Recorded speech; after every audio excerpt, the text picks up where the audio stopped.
बिस्मिल्लाहिर्रहमानिर्रहीम।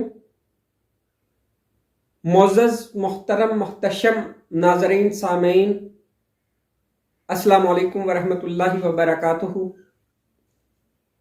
दर्स मसनवी शरीफ का जो सिलसिला शुरू हुआ, आज मैं मुकाम मसनवी शरीफ मौलाना जलालुद्दीन रूमी रहमतुल्लाह ताला अलैह की नज़र के अंदर क्या है, क्योंकि उस दौर के अंदर जो इस पर इतराज़ात उठाए गए तो मौलाना जलालुद्दीन रूमी रहमतुल्लाह ताला अलैह ने इस पर अपना कलम उठाया और उनके कुछ जवाबात दिए। आज मैं आपकी नज़र में मौलाना जलालुद्दीन रूमी रहमतुल्लाह अलैह की वो तहरीर पेश करूँगा जो उन्होंने मसनवी शरीफ के हवाले से वो जवाबात दिए, और इस आज की मजलिस को, आज के दर्स को मैं हजूर सरवरे दो आलम हज़रत मोहम्मद मुस्तफ़ा सल्लल्लाहु अलैहि वसल्लम के फैज़ान नज़र से मौलाए कायनात हज़रत अली करमल्लाहु वजहुल करीम, हज़रत शेख गौसुल आज़म दस्तगीर और पीराने गोलड़ा शरीफ हज़रत पीर मेर अली शाह साहब रहमतुल्लाह ताला अलैह, जो मेरे सर का ताज, मेरी आंखों और मेरे दिल का नूर हैं, उनकी नज़र, और फिर लाला जी साहिबान, ख़ुसूसन अपने पीरो मुर्शद हज़रत मोइनुद्दीन गिलानी रहमतुल्लाह ताला अलैह की नज़र करूँगा, और इसके साथ साथ अपने पीर, अपने उस्ताद, अपने हादी, अपने मुर्शिद हज़रत साईं अयूब की नज़र करूँगा। और इन्हीं के सब के तुफ़ैल मैं चाहूँगा कि अल्लाह ताला मेरे सीने को दरस मसनवी के हवाले से कुशादा कर दे, खोल दे, ताकि मैं मसनवी शरीफ के इसरार व रमूज़ को निहायत आसानी के साथ आने वाले दोस्तों, नस्लों और मौजूदा दौर के लोगों के नाम कर सकूं। अब मैं दरस मसनवी शरीफ की तरफ आऊँगा कि मुकाम मसनवी मौलवी मानवी साहिब मसनवी मौलाना जलालुद्दीन रूमी रहमतुल्लाह ताला अलैह की नज़र में तो हज़रत मौलाना जलालुद्दीन रूमी रहमतुल्लाह अलैह अपनी शोहर आफाक तसनीफ़ मसनवी के हवाले से फरमाते हैं कि मैंने कुरान पाक में से मगज़ निकाल कर मसनवी में पेश कर दिया और उन अहकामात पर बहस नहीं की जिनको उलमाए सू ने बहस का मौजू बनाकर झगड़े और फिरके जो है वो तफरके डाल दिए। मैंने इश्क की बदौलत मोहब्बत के तीर को ऐन निशाने यानी दिल पर मारा है, और 6 दफ्तरों में मसनवी की एक ही आवाज़ है, और इसका खुलासा फना के समुंदर में गोता लगाना है।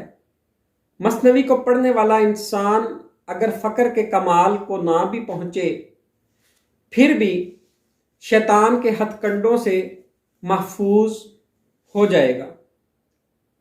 ए भाई, काम के आदमी के लिए ये कहानी नहीं है, उसे अच्छी हालत और दोस्त के दरबार की हाजिरी दरकार है। ज़ाहिरी उल्मा में दीन की हक्कानियत नहीं रही, और अच्छी हालत और दोस्त के दरबार की हाजिरी जैसे इनामात से ये उल्मा जो हैं ये महरूम हैं। मैं जो किस्से बयान कर रहा हूँ ये गुज़िश्ता लोगों के लिए नहीं बल्कि तुम्हारे लिए हैं, तुम्हारे अपने अहवाल हैं। इन किस्सों का मकसद रजू इल्लाह है। इनको वो किस्से और कहानियाँ ना समझो जिनसे रोक रहा हूँ। मुनाफिकों ने कुरान को भी महज पिछले लोगों की कहानियाँ करार दिया, और इन किस्सों का जो असल मकसूद था उसे ना समझा। यही हाल मेरी किताब का है اور قرآن ایک صفت خداوندی ہے جو زمان و مکان سے بالا تر ہے، وہاں ماضی اور مستقبل نہیں ہے بلکہ وہ ہر زمانے کے لیے ہے۔ اس سے آگے جلال الدین رومی رحمۃ اللہ علیہ فرماتے ہیں، اگر مثنوی جیسی کتاب کو بھی تو بیکار سمجھ کر پڑھے گا تو اس سے کوئی نصیحت حاصل نہ کر سکے گا، اس کے مغز تک نہ پہنچ سکے گا۔ اس شخص کے مغز کی حالت ایسے ہوگی کہ کوئی معشوق جیسے سر اور منہ پر چادر تانے لیٹا ہو تو ظاہر بین اس کے حسن ظاہری کو نہ دیکھ سکے گا، منکر اپنے تکبر کی وجہ سے شاہنامہ فردوسی کلیلہ و دمنہ و مثنوی کو یکساں سمجھتا ہے۔ حقیقت اور مجاز کو انسان جب ہی سمجھتا ہے جب اس کو بصیرت حاصل ہو۔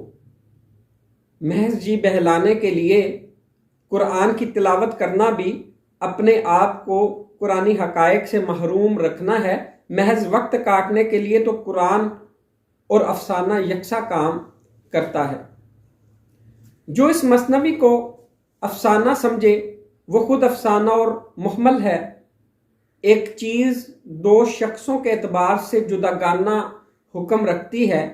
دریائے نیل حضرت موسیٰ علیہ السلام کے لیے پانی تھا اور قبطیوں کے لیے خون۔ اسی طرح یہ مثنوی بعض لوگوں کے لیے افسانہ ہے اور بعض کے لیے گنجینہ معرفت۔ جس طرح چاند کا نور اجسام پر پڑتا ہے، اسی طرح مثنوی کا نور ارواح پر پڑ رہا ہے۔ جو اصحاب بصیرت ہیں وہ دیکھ رہے ہیں کہ مثنوی کے بیانات من جانب اللہ ہیں۔ یہ بظاہر مزاحیہ اور افسانوی باتیں ہیں، لیکن تو ان سے نتائج نکال لے، یہ قصے بیکار نہیں ہیں۔ جس طرح قرآن سے کج فہم گمراہ ہوتے ہیں، اسی طرح مثنوی سے بھی ہو سکتے ہیں۔ اس میں قرآن کا قصور نہیں ہوتا بلکہ ان کی کور باطنی کا قصور ہے۔ مجھے مثنوی پر اعتراضات کا عقلاً کوئی رنج نہیں ہے۔ میں اعتراضات کا جواب بھی نہ دیتا، مگر اس لیے دیتا ہوں کہ اعتراض کرنے والوں کی دلتیاں سادہ دل لوگوں کو گمراہ کر دیں گی۔ مثنوی کے اعلیٰ مضامین تک لوگوں کی رسائی نہیں ہے، اس لیے جنگ و جدل میں مبتلا ہو گئے، اور حکیم سنائی غزنوی رحمۃ اللہ تعالی علیہ کے بقول یہ لوگ نور معرفت سے محروم ہیں، ان کی پہنچ قرآن کے صرف الفاظ تک ہے۔ یہ مترزین جو ہیں کہتے ہیں کہ مثنوی میں ابواب اور فصول قائم کر کے تصوف کے مراتب کا ذکر ہونا چاہیے تھا، تاکہ سالک کے لیے ہر منزل اور مقام کی نشاندہی ہوتی۔ یہ تو ایک گورکھ دھندا معلوم ہوتی ہے۔ جب اللہ کی کتاب آئی تو اس پر بھی لوگوں نے اس طرح کے اعتراض کیے تھے کہ پرانی کہانیاں اور افسانے ہیں۔ میری مثنوی کی باتیں اگر اب تمہیں سمجھ نہیں آ رہی ہیں تو آئندہ نسلوں میں ایسے لوگ ہوں گے جو یہ اصرار بیان کر سکیں گے۔ ان کے اقوال کی تصدیق میری مثنوی سے ہوگی، جس طرح اس نوجوان نے خدا سے بغیر محنت روزی طلب کی تھی، تم بھی کرو۔ ایک وقت ایسا آئے گا کہ تمہیں بغیر کسی واسطے کے فیض خداوندی حاصل ہونے لگے گا۔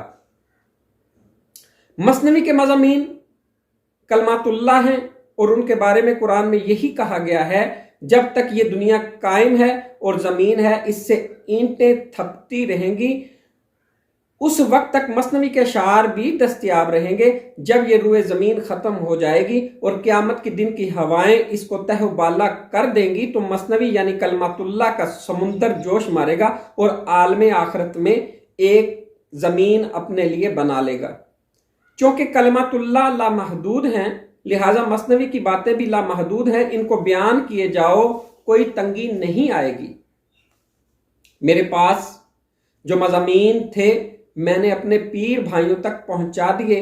میرا یہ کلام بارگاہ خداوندی کی سیڑھی ہے، جو اس کے ذریعے اوپر جائے گا، چھت پر پہنچ جائے گا، آسمان کی چھت پر ہی نہیں بلکہ اس آسمان سے بھی اوپر والی چھت پر، جس کے لیے सामान गर्दों की छत से आता है और उसी ख्वाहिश से उसकी गर्दिश हमेशा जारी रहती है।